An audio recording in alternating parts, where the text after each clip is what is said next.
Do we even need weak hand layups? Can we just do, you know, I'm a lefty. Can I just do that? Is that cool? Is that good? Because if you watch a lot of NBA players, who most of them are righty, even on that left side, a lot of times they're going to use that right hand. That brings the question of, do you really need a weak hand layup? And the answer is yes, but no. It depends on the situation and the circumstances. So let's break it all down. All right, situation number one. Let's say I'm on the left-hand side and I'm a righty. I'm going to do everything as a righty because I know most of you guys are righty. And I'm coming down the lane, fast break, no one even near me. And I can't really make this left hand layup very good. In that situation, I would say for the most part, yeah, go ahead.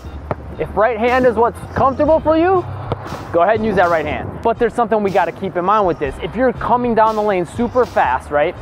And maybe you don't have your positioning right. You know, you just separated from a defender here and you know you can get the layup off and you're here.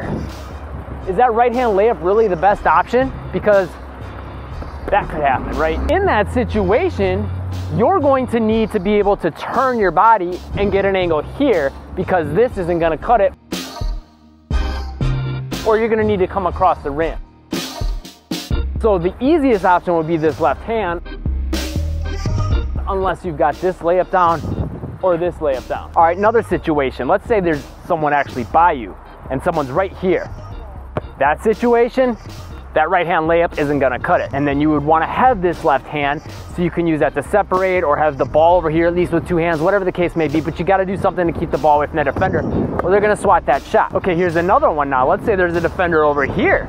Now in that situation, yeah, that right hand would make more sense so I can separate from the defender. Or if the defender's on my back hip, I could separate here, or I could even turn here.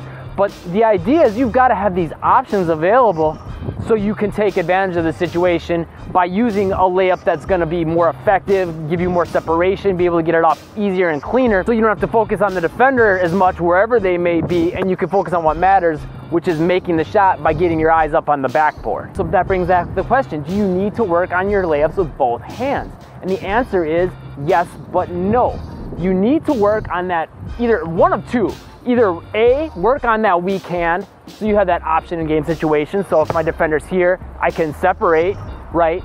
Or B, I gotta be able to do this, so now my back is creating that separation from the defender and I gotta get down this angle. You need to work on that weak hand, or you need to work on a more difficult shot with that strong hand. But at the end of the day, you've got to have something you can count on. And if you think about this, like think about most coaches, you think they want to see you do a layup where you turn like this? Probably not. So you also have to keep that in mind. If you did like a 180 layup, a lot of coaches might put you on the bench just for attempting that. Which brings me to the biggest key. Context matters. Game situation. Go with the layup that you know you can make and that you know that you can count on. Practice time, put in work on maybe those more difficult strong hand layups and put in the practice on the weak hand layups, and be okay with missing literally a million weak hand layups in practice. I tell this to my players all the time. You should be okay with missing a bunch of weak hand layups just to start getting them down, because if you don't, you're gonna have a hard time in game situations because now you're very limited in your options. So practice, you know, those inside hand layups for situations where you need them, maybe with a little bit of turn. Practicing on that left hand, practice your options so you've got them. So right here, I've got a full playlist with a bunch of different layups you can work on so you have different options for game situations. That's gonna be the biggest thing I can give you to help you score more. Also in that playlist, there's some weak hand layup drills for you to work on. Subscribe and turn on all notifications to catch the newest videos, and I'll see you in that playlist next.